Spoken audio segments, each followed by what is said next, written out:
Before we talk about the Israeli-Palestinian peace process, I want to get your thoughts on what's happening, the crisis unfolding in Pakistan right now. As you know, Late Edition is seen live around the world.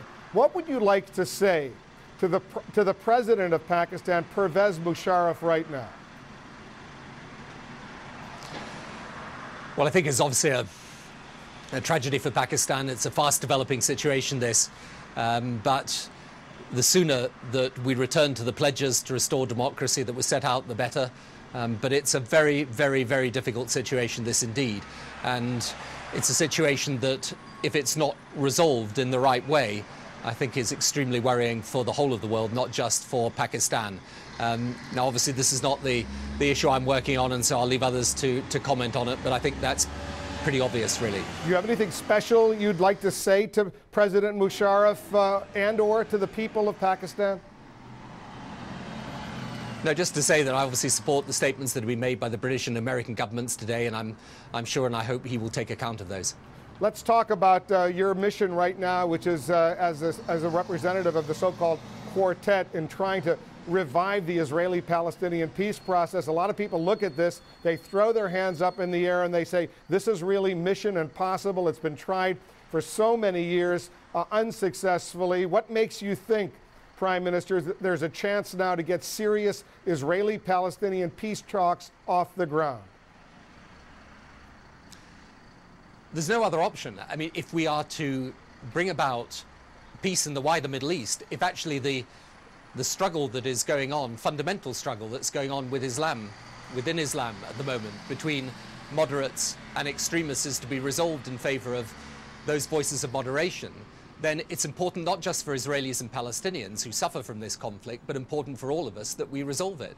And so we've got no option but to succeed. And I think that there is a sense of momentum back into this process again. There is a sense of possibility, but the next couple of months are going to be absolutely crucial to reinvigorate the credibility of the process, get it back on track, and give people who are moderate people, who do want to see two states, Israel confident of its security, a viable Palestinian state, up and running and in existence, and put this long-running dispute to rest. And the fact that it hasn't succeeded before, as I found with Northern Ireland, is not a reason why it can't succeed in the future. Is this conference that the U.S. wants to sponsor at Annapolis, Maryland, supposedly at the end of this month, is that going to happen? I believe it will happen, and I think it can and should be successful. And I think what it's got to do is to give people a sense that we can reach agreement between the Israelis and Palestinians. It's got to give a sense that the peace process is now renewed, back on track, and then it will be followed by a conference in December where the Palestinians will set out their plans for the future, how they will reform the Palestinian institutions, build proper security apparatus, make sure that they have the qualities there available for proper statehood, for the institutions of statehood. And that's something that then the international community can come behind and support. So I really think there's three things that have got to happen. We've got to renew the political perspective and get a political process back on track, number one. Number two, the Palestinians have got to set out their plans for statehood, how they're going to reform their institutions so that they're capable of running and governing a state well. And number three, we've got to get the economy moving, economic projects on the ground, facts on the ground, changing, so that ordinary Palestinians as well as ordinary Israelis can see some chance of prosperity and peace and hope for the future. Now, all of that is a tall order, I agree. But it's got to be done if we're to make this thing work. You've got some pretty weak leaders out there. The Israeli Prime Minister Ehud Olmert is very unpopular according to the public opinion polls in Israel right now. Mahmoud Abbas, the Palestinian Authority president's got huge problems. He's got Hamas in control of Gaza. He's clearly not all that popular amongst the Hamas supporters. And you got President Bush right now, who's not all that popular right here in the United States. Given the fact that there are these leaders who aren't all that popular, what makes you think they can make the tough decisions that clearly would be required to break through in the peace process? Because what is popular, whatever the positions of various leaders, what is popular is the idea of a two-state solution with Israel properly protected in its security and the Palestinians able to live in peace and prosperity and create their own state. And so even though obviously all the political leaders are under tremendous pressure at the moment, nonetheless, the one way, in a sense, to relieve some of that pressure is to show people there's a way forward, there's some hope, there's some prospect of a better future.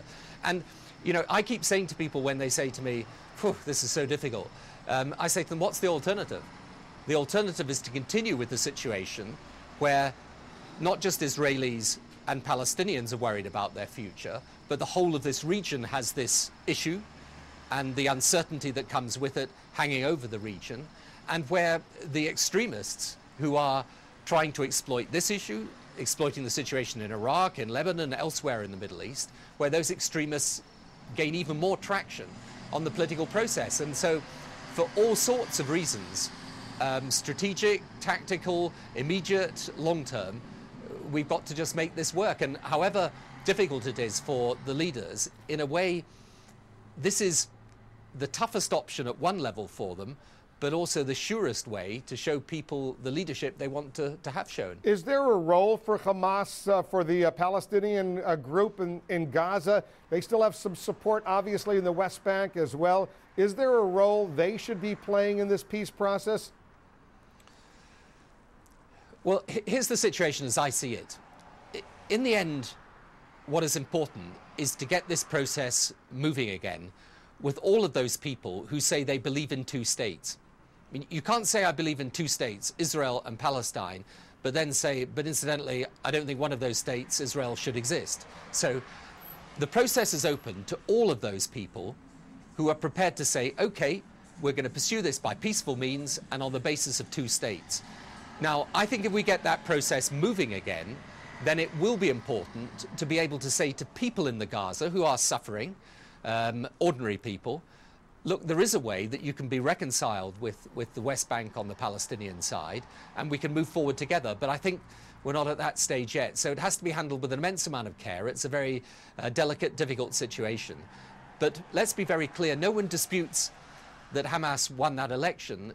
But if they want our help, then the terms upon which we can help are terms that accept the existence of Israel as well as the existence of the Palestinian state.